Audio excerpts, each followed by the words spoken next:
couple of headlines here. Let's talk about some different things. English Premier League. They started on Friday, first full weekend. The big story is what's gone on off the field.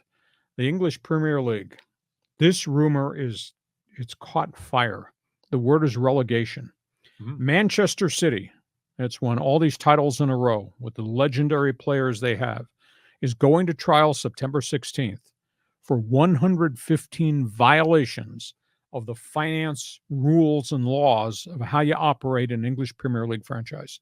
They are talking as a penalty if these guys are found guilty, and this court case has gone on for 4 years, and now it's going to trial. If they're found guilty, they're talking about relegating Manchester City out of the EPL, kick them down a level to the Championship League. Mm-hmm. This is the champions. This is like telling the Dodgers or the Yankees, you violated the salary cap. You're being sent to the International League or the Pacific Coast League. I mean, this is all they're talking about in England right now in the English Premier League. And this all starts on September 16th. San Diego Wave. Congratulations. They're having a really wretched season. They fired their coach. There's a major lawsuit against the general manager for toxic workplace environment. They can't win games. They can't score goals. They kind of lost the edge in the community, and that's a bad time to do it because here comes the MLS. San Diego Wave has just hired Landon Donovan as the interim coach. Nice. Landon Donovan did a great job with the second division San Diego Loyal team that we had here for a couple of years before it went out of business with the MLS coming on board. Landon Donovan, obviously the all-time leading scorer, Team USA World Cup Soccer.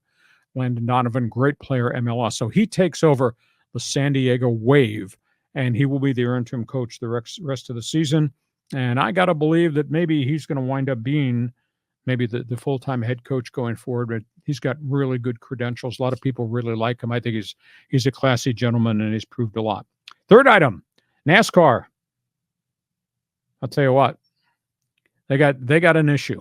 They just announced this morning that NASCAR is pulling the Busch Clash, which is the first event of the season. It's like an all-star show. Mm-hmm. They're taking it out of the LA Coliseum where it'd been for 3 years, and they're relocating it, and they're going to put it at one of the good old boys small tracks in South Carolina or North Carolina.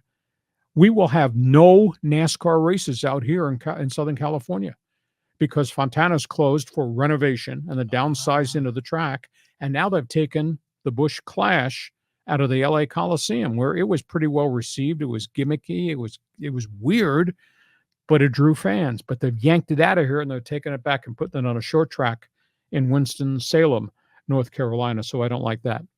And I don't know what you're doing this coming weekend, pal, but Sunday you ought to find it on your TV. Formula One, must-see TV as we start the second half of the F1 series. You got Team Red Bull with its controversial driver Max Verstappen.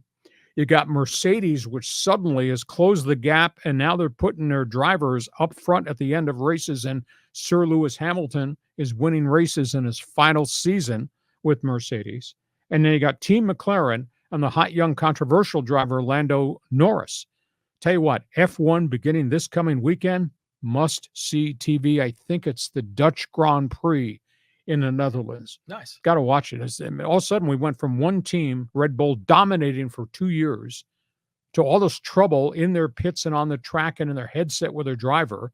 And now you got Sir Lewis Hamilton, what he's done at Mercedes, and here comes McLaren just getting better and better week by week, and they've kind of figured out their whole setup. So must-see TV for F1. John, go ahead. Well, the F1 thing is good because Verstappen was winning all the time. Yeah. And so now there's a little bit of competitive stuff. But the Premier League thing I want to talk about because, we're used to teams getting penalized for various reasons, and the pros are in college.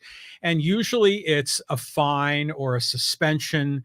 But I imagine if you're a fan of Man City and you're thinking, okay, we're going to, our Saudi owners are going to take a financial hit, but you better darn well not move us and relegate us. I mean, that is like a blow beneath the belt for some of these fans. The penalties, as they uncovered in this investigation, are really significant. They hid revenue streams. You're supposed to report all your sponsorships and everything. You're supposed to report the specifics of every player or management's contract. They failed to report some big airline that became a corporate sponsor gave out gifts to players, gifts to ownership and management, free flights and all that. Yeah. They failed to report bonus clauses and, in essence, money under the table, sponsorship money given to players in addition to the big salaries and the transfer fees. It's pretty significant. I don't understand how Manchester City could think they could operate this way and not get caught. Last year, I think there were 2 teams that had minor violations about paperwork, and they got docked points. This is 115 violations over a 4-year window. Manchester City, holy cow, they'll be filing to play in the Major Indoor Soccer League next. I'm just shocked. By the way, wouldn't it be cool if the United States was part of that relegation system, But I digress.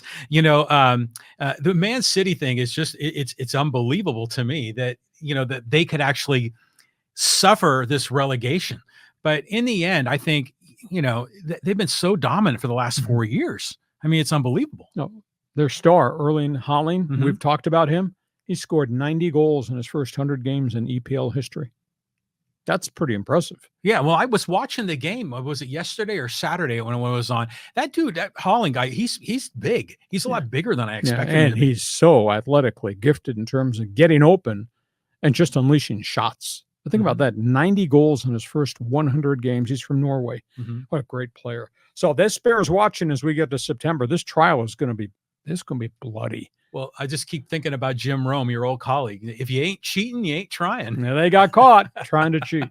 Okay, those are topics on the table. I think we've covered a lot of different things today.